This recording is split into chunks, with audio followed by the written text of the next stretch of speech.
Hey guys, how are you? I hope you're all doing very well. This afternoon I'm going to be doing a review of a drama from Denmark, English language, released in the year 2013, directed by Lars von Trier, and this movie is called Nymphomaniac. So Nymphomaniac takes place over 2 volumes, so I wouldn't say it's a sequel, but it's a continuation of the story. So if you get number 1, you're definitely going to have to get number 2 because number 1 stops right in the middle of the story. So anyway, it is about a nymphomaniac. The main character, Jo, she is found beaten up one day by this elderly gentleman. He takes her back to his home and he nurses her to health. Along the way, she starts to recount her life as this nymphomaniac and all the seedy, dirty encounters that she's had in her life, and she starts to talk about the regrets she has as well. So it's a life story told in flashback, and right at the end it basically does give you a new insight into what is nymphomania. So what happens to this person and what her life is all about is something you're going to have to find out for yourself, because that's as far as I'm going with my synopsis.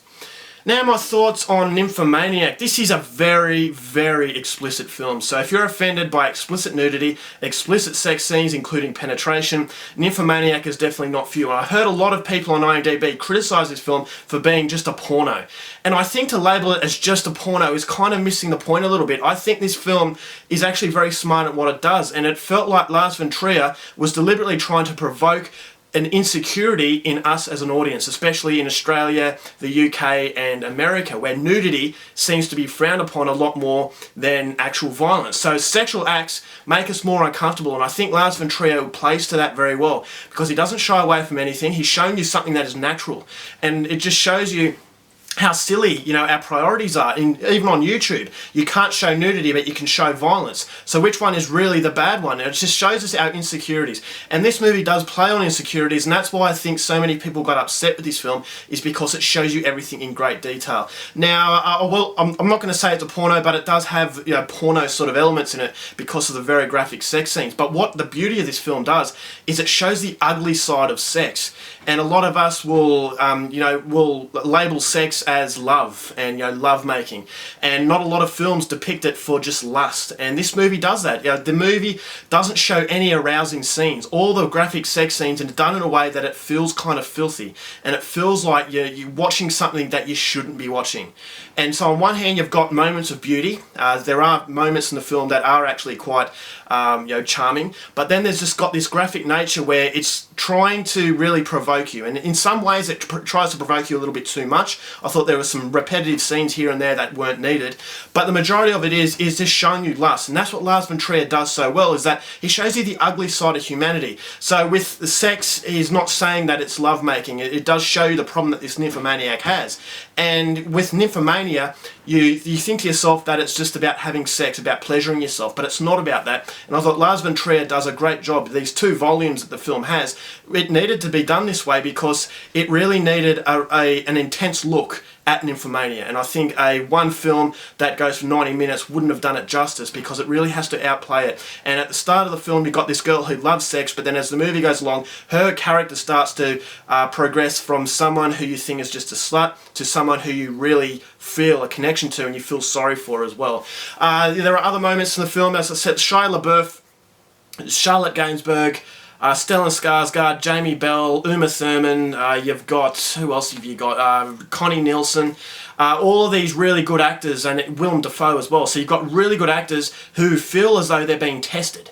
And that's what I also loved about it, is that Lars von Trier doesn't give these actors an easy ride. Each and every one of his films require perfection. And that's why I think he's such a well-respected director from these big names, is because these big-name actors in America, the movies that they do are not really pushing the limits. They're not pushing their limits as an actor. But when you come to Lars von Trier, the more European style of film, it does show you that these people, these characters and actors are pushed to their absolute limits. And it actually has been stated that these actors were very nervous coming into this film because they haven't done anything as provocative as this before. And it does show you the European comfort in nudity, the comfort in sex. All these films coming out recently that are explicitly, sexually explicit, they're all European, and it does show you the difference between European views on sex and the views from America, Australia, UK, and how insecure we are as people. And it just feels like Europeans are a lot more secure in their bodies, and therefore they can show a lot more because they don't feel that it's taboo. They feel that they can just express their emotions through sexual content, and that's something that I can understand a lot of people will hate it for. So The pacing of the film, I had a problem with the pacing of the movie actually. I thought there were moments that weren't quite needed. Now other problem with the movie, my biggest problem, is that it basically, Lars von Trier is a very provocative director, but I feel he provokes people to be angry as opposed to people really being hit hard and, you know, being shown reality. So what I mean by that is, I can use an example. Back when he filmed Melancholia, I think it was at the Cannes Film Festival, he was doing a Q&A, and he said as a joke, you know, Adolf Hitler was a good guy, he was misunderstood, and that created such a backlash. And Lars von Trier said that, obviously he was joking, but he said that because he wanted the attention that he ended up getting. And so coming into this film, I feel like it's the Lars von Trier joke, that he's saying something and he's showing you something on the screen, but it's there to make you angry as opposed to have any progression to the story. So a lot of it is good progression, a lot of it is essential to the overall feeling of, you know, nymphomania, but there are moments where it's an exact scene of sexually explicit content is repeated, and it didn't need that, and it actually felt like he was trying a little bit too hard. Now, in his other films, he is provocative, but it didn't feel like he was trying to be as provocative as he is with Nymphomaniac, and I thought that was a big letdown for me, because I think he's better than that. But there were just moments in there I thought, yeah, this guy's just trying a little bit too hard to make people angry. He's losing focus a little bit, but fortunately he doesn't lose total focus in what was a very memorable film. There are moments in the movie that he pays respect to his other films.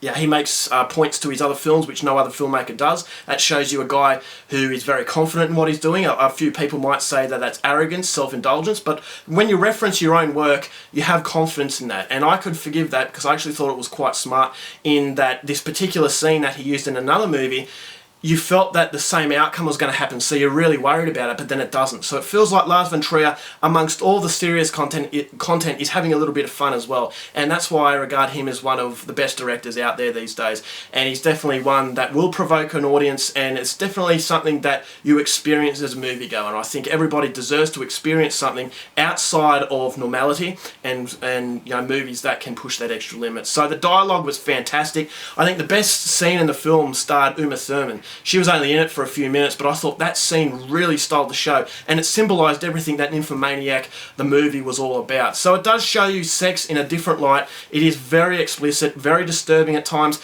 but that's everything Lars von Trier is. And so if you are prepared to watch a film that will push your limits, that will hit you with very provocative material, then I definitely would recommend Nymphomaniac to you. So overall, for Nymphomaniac, going to give it 4 stars, and it's coming recommended, but only to those who are more experienced in the more extreme type of cinema. Alright guys, that's my review. Hope you enjoyed it. So next time, keep watching movies, and I'll see you later.